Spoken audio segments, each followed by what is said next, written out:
अगर आप हॉलिडे की प्लानिंग कर रहे हैं और ठहरने के लिए ओयो रूम्स की बुकिंग करना चाहते हैं तो ये खबर आपके लिए है। ओयो रूम्स ने अपनी चेक इन पॉलिसी में बदलाव कर दिया है। होटल और ट्रैवल बुकिंग करने वाली दिग्गज कंपनी ओयो ने अपने ग्राहकों को बड़े झटके देते हुए चेक इन पॉलिसी में बदलाव कर दिया है। इसकी शुरुआत मेरठ से होगी, लेकिन अब सवाल यही है कि आखिरकार क्यों मेरठ से ही ओयो ने अपने नए नियम की शुरुआत कर दी है और इस नियम का असर क्या कुछ होने वाला है, आज के इस रिपोर्ट में हम आपको बताएंगे। ओयो जो कम दाम पर लोगों को ठहरने के लिए एक बेहतरीन रूम उपलब्ध कराता है, लेकिन अब ये रूम हमेशा के लिए कपल्स के लिए बंद कर दिए गए हैं। जी हाँ, इसके दरवाजे कपल्स के लिए बंद है। ओयो की मदद से भारत के किसी भी शहर में सस्ता होटल ढूंढना और वहाँ रहना आसान हुआ, लेकिन कंपनी ने नए साल 2025 में अपने नियमों में बड़ा बदलाव करते हुए अनमैरिड कपल्स या अविवाहित जोड़ों की एंट्री को बैन करने का फैसला किया है। अब तक ओयो में कपल्स को आसानी से रूम मिल जाया करते थे, लेकिन कंपनी ने अब इस पर रोक लगा दी है। ओयो ने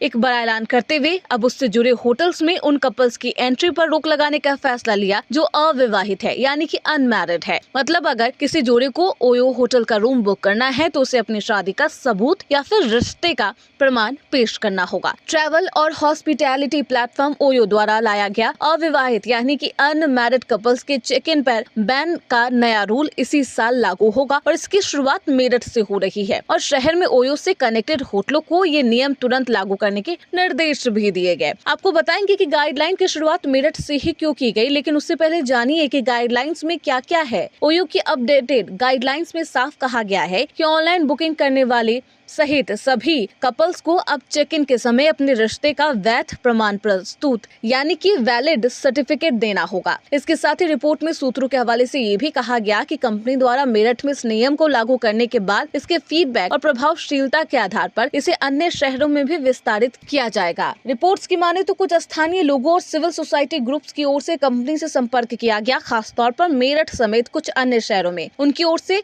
अनमैरिड कपल्स को होटल में रूम न देने की अपील की गई। इसे लेकर कंपनी ने अपनी गाइडलाइंस में यह बड़ा बदलाव किया है। कंपनी का ये कदम ग्राहकों को लंबे समय तक ठहरने और दोबारा बुकिंग के लिए प्रोत्साहित करने और उनमें भरोसा बढ़ाने में मददगार साबित हो सकता है। ओयो का ये कदम कंपनी को लेकर लोगों को माइंडसेट को बदलने के लिए भी उठाया गया है। ब्रॉडर प्रोग्राम का पार्ट है। इसके उद्देश्य कंपनी की छवि को बेहतर करना है। इसे परिवारों, छात्रों, बिजनेसमैन और सोलो ट्रैवलर के लिए एक सेफ ऑप्शन माना जा रहा है।